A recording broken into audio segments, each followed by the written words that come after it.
What up YouTube? As promised, I said I would do a video on some drum layering. What I did was I just took the liberty of already taking some drums. I'm gonna let you hear where I got the drums from. One is this song right here.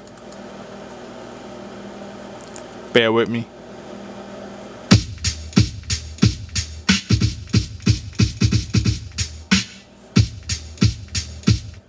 Alright, got that one. I took the kick, snare, and a hat from there, and I'll show you how it kind of looked.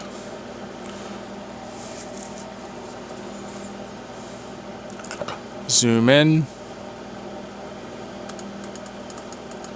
go to the top of that. See, this is the kick, this is my hi-hat, and this is my snare. Snare, it's the kick, and the hi-hat.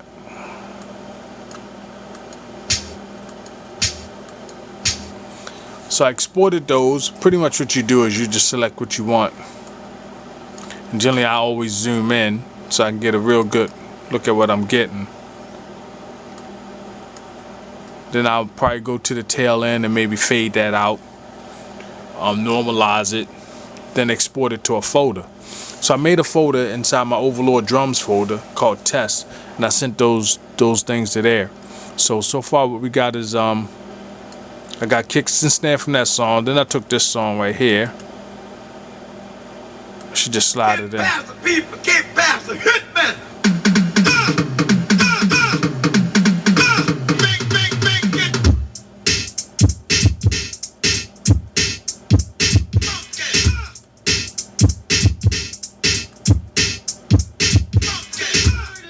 Anyway, that's it. Zoom in, show you the drums, and it's very easy to see. Once you're used to getting drums and stuff like that and taking them from songs, you know what they look like. Like for instance, this is the kick. It's the kick and the snare together. Let's zoom in real tight. See, that's the kick, not the snare, but the kick and the hi-hat.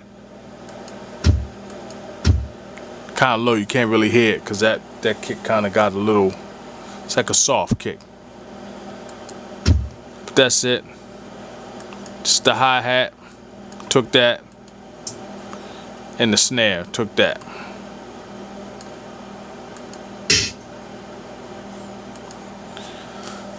Cool beans. So here's the folder. One I call top kick from the first one, the other one I call F kick. So let's put the F kick in.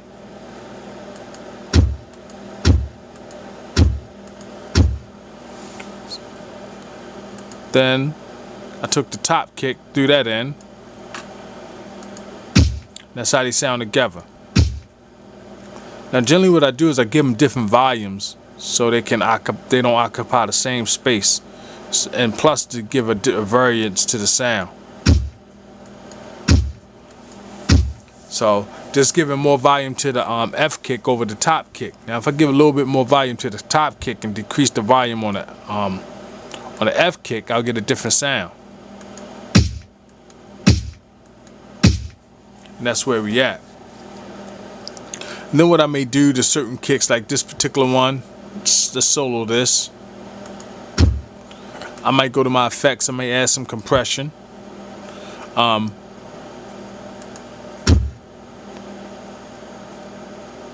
may increase my attack time.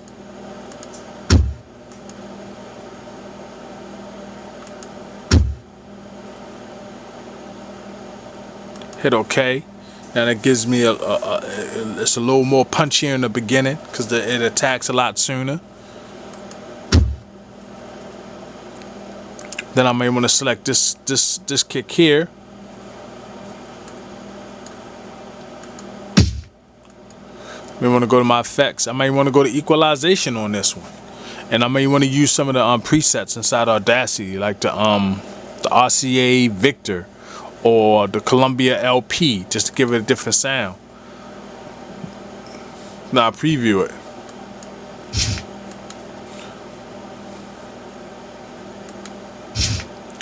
I don't like it. It takes away my punchiness from it. So I try the EMI 78. Same thing. Oh, I gotta load the predefined curve. I load it, still just takes away from it, so I'll just leave it alone.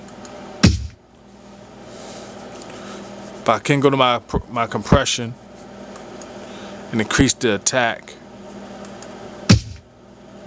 There we go. It's a little more punchier now. Hit OK.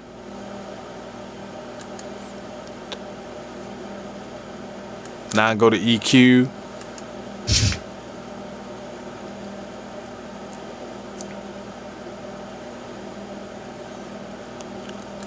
I don't like how the EQ makes a kick sound. Got normalization, echo. You can change the pitch, and sometimes I even do that. Like for instance, I might go to the pitch and listen to it and tune my drums down. I might want to tune it down, make it lower, and instead of being a C, make it a D. Now listen to it.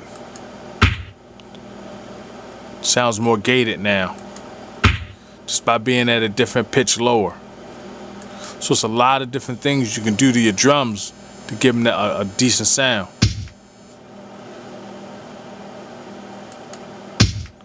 So I'm gonna roll with that. Hit OK. Now I got a different. You see how I just changed the variation of how that drum is. Now we're gonna listen to the two together.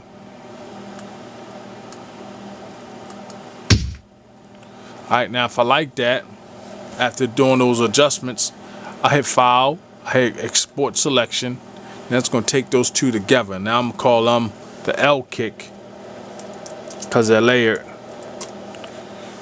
and save it. So, see how this kick looks, see how that kick looks. Now I'm gonna take the L kick and throw that in and let you see how that looks.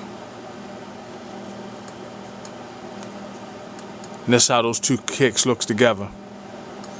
These are the two kicks that are layered. I like to pre-layer my drums a lot of times. You know, when I'm making drum sounds, I'll go in, I'll do certain things. Sometimes I'll utilize three different kicks or 5 different kicks. And I do a lot of different techniques. I may pan, you know, 2 of the kicks to the left, especially if I'm using 5. 2 of the kicks to the left, 2 of the other kicks to the right, and 1 kick in the middle. And then I'll do them at different volumes so they have their own space, so I can make a distinct sound with the kick. So you just want to experiment with it. But layering drums is simple. You just go find the drums that you like and experiment, especially Audacity. It's a free software, so you can experiment with the sound and how, you know, how things go. So I'm gonna do one more thing. I'm gonna just do the snare, because I don't think I need to take a whole ton of time at this. This is the first snare. That's my top snare. Now I'm gonna take my F snare. I'm gonna solo that so you can hear that one. Sound more gated. Now let's listen to them together. Now, that second snare is gated. It's got a long tail. It's got, you know, a lot of, you know, sound. Like that tail end is like, you can hear it crashing at the end. So what I'm gonna do is I'm gonna lower that.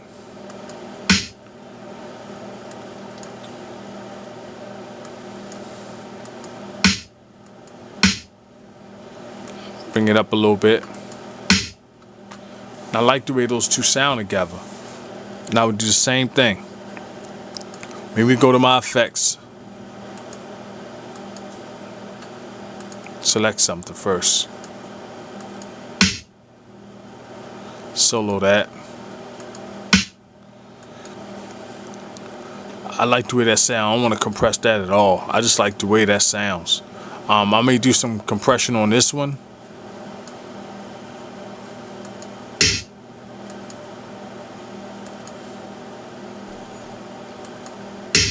There we go. So it hits sooner. Adjust the attack so it smacks like the other one. Hit OK.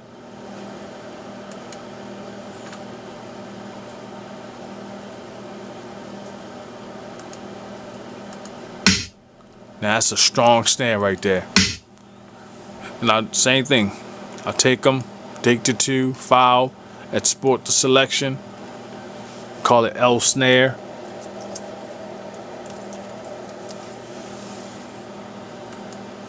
And it takes the 2 and put them together. Takes the 2 and make them one. So let's look and see what that L snare looks like. Strong snare. Look at the wave file. So that's basically what I do. A lot of times I'll layer different things with it just to make it, give it a different sound. I'll layer a hi-hat with it, and hell, sometimes you can layer a kick with it. Like let's throw a kick in there.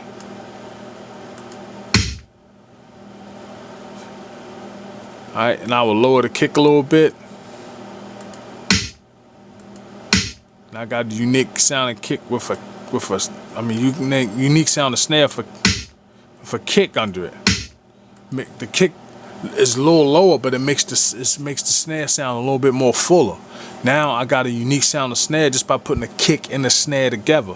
But the snare is more pronounced because I reduced the volume of the kick, but it gives the snare a different body, a different sound.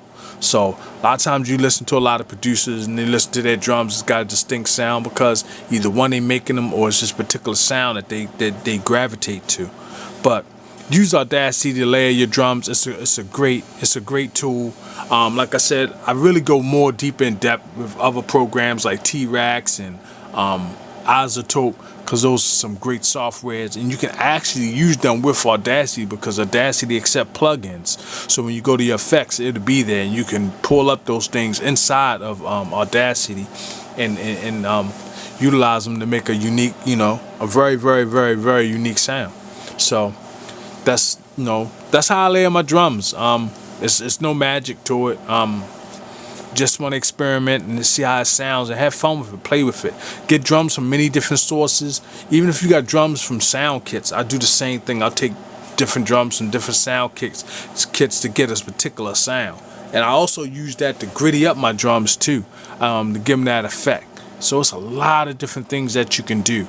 Even like it's been times where I took the crackling effect and added a crackling effect where vinyl crackling effect. Do the song in Audacity, do the crackling effect in Audacity as well. So now I got the crackle over the song to make it sound like an authentic record. Then what I do is I export the selection in the same way. So you got the crackle and the song together, and they sound like it was vinyl. Then you could sample the drums or chop the drums with the crackle sound in it, and it sounds like you got it from vinyl. There's so many different techniques. Always be thinking outside the box and always think of unique ways to get the sound that you want to get. Everybody say, I want to get my drums from vinyl. Well, if you do that, you're kind of limiting yourself. You're only going to get but so much. It's only going to be but so much that you can do just sampling drums from vinyl. If you're not taking them inside a program like Audacity, EQing them, layering them, or doing anything like that, you're really not going as far as you can go. Take it to another level. You want to be different. Make your own drums. Be unique. Or get drums from me. But I get drums from everywhere. I make my own. I get them from a lot of different sources because I don't always, when I'm making a beat, I want to be able to just put my drums down and then find the perfect drum. There's a saying, if you're ready, you never had to get ready. So if you always got, a ton of drums and the things that you need in line, you never had to really worry about it so much, because you got what you need. All right, that's my lesson for the day. Hopefully it wasn't too boring, and hopefully it's helped y'all out a little bit. If you need me to go a little bit more in depth and maybe do another video and get more deep into effects and things like that, I will. But I just say experiment with it, test it out, and see what you can come up with. All right, thanks for watching. I appreciate it.